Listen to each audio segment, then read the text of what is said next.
സുഖമാണോ ശിവദാസ?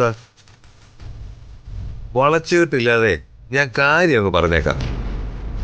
ഞാൻ ഇപ്പൊ തന്നെ കാണാൻ വന്നത് ആ പഴയ ആവശ്യം പറഞ്ഞ് തന്നെ.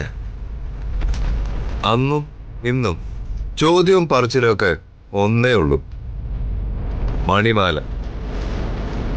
അതെവിടെ ഉണ്ട്?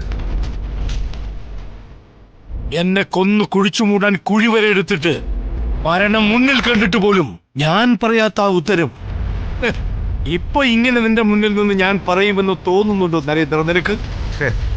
ഞാനത് പറയും. അന്ന് തന്നെ ഭീഷണിപ്പെടുത്തിയാണ് ഞാനത് പറയാൻ ശ്രമിച്ചെങ്കിൽ ഇന്ന് അതല്ല സ്ഥിതി. ഇനി തന്നെ ജീവിക്കാൻ വിടാനാ തീരുമാനം. അത് ഇത്ര കാലം ജീവിച്ച പോലെ ദാരിദ്ര്യത്തിലല്ല.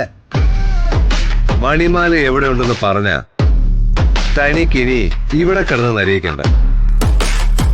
പുഷ്പം പോലെ ഞാൻ ഈ കേസിൽ നൂരി തരും.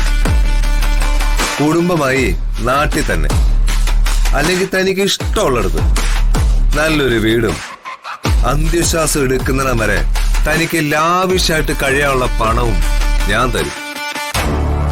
ഇനി മണ്ടത്തരം കാണിക്കാതെ അത് പറ ശിവദാസ. മണിമാല ഇപ്പൊ എവിടെ ഉണ്ട്? എന്നെ കൊന്നാലും ഞാൻ പറയാത്ത കാര്യത്തിനാണോ നരേന്ദ്ര എനിക്ക് പണം തരാമെന്ന് പറഞ്ഞ് നീ എന്നെ പ്രലോഭിപ്പിക്കുന്നത്? ഓക്കെ, അന്ന് പറഞ്ഞത് എനിക്കിപ്പോഴും പറയാനുള്ളൂ.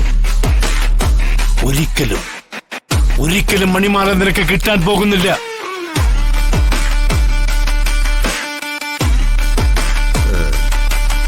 ഇനി ഞാനും താനും ഇങ്ങനെ മുഖാമുഖം കാണുമ്പോ തന്റെ കഴുത്ത് ഞെരിച്ച് കൊല്ലണമെന്നൊരാഗ്രഹം എനിക്കുണ്ടായിരുന്നു. പക്ഷേ നമുക്കിടയിൽ ഈ കമ്പി പോലെ ഒരു തടസ്സമായിപ്പോയി. എന്തും താനെ ഇതിനകത്ത് കിടക്കില്ലല്ലോ. ഇനി ശിക്ഷിച്ചാലും ഞാൻ കാത്തിരിക്കും.